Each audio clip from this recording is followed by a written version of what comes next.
Da li znate šta je najbolja prihrana za paradajze tokom vrelih ljetnih dana? Ostani do kraja videa, jer ću ti otkriti recept koji može udvostručiti prinos. Ljeto je period kada paradajze najviše traži hranu i vodu. Ako ga tada zapostaviš, plodovi ostanu sitni i biljka brzo slabi. Ali ako ga prihraniš na pravi način, dobit ćeš sočne i krupne paradajze. Zato pretplatite se na naš kanal i uključite zvono. Hvala vam na tome.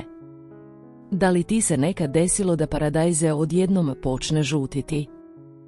To je često znak nedostatka azota ili magnezija. Zato je prva stvar prihrana koja sadrži dovoljno azota. Možeš koristiti domaći kompost, čaj ili koprivu potopljenu u vodi. A da li si ikada probao dodati pepeo paradajzu? Pepeo je fantastičan izvor kalijuma, a baš on daje paradajzu slatkoću. Samo pazi, nikad ga ne dodaj previše, da ne spali korijen. Druga odlična prihrana je sirutka razblažena s vodom. Ona jače biljku i štiti od gljivičnih bolesti.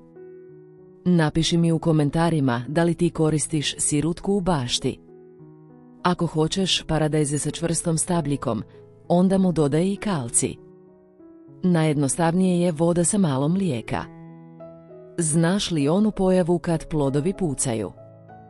To je znak da biljci nedostaje kalcijum i da je zalijevanje nepravilno. Zato kombinacija kalcija i redovnog zalijevanja spašava stvar.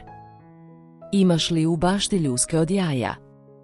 Samo ih usitni i zakopaj oko biljke, paradajze će ti biti zahvalan.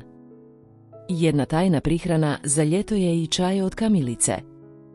On nije samo gnojivo, već i prirodni zaštitnik od bolesti.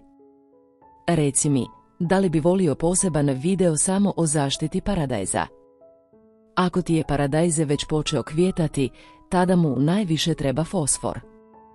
Najbolji prirodni izvor fosfora je kos brašno, ali može i riblje brašno. Fosfor daje energiju cvjetovima da se razviju u plod. A ako sve ovo kombinuješ, odobit ćeš paradajze kakav nisi ni sanjao.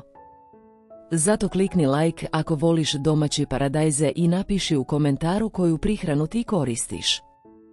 Pošaljite ovaj video i vašim prijateljima na društvenim mrežama. Hvala vam na tome.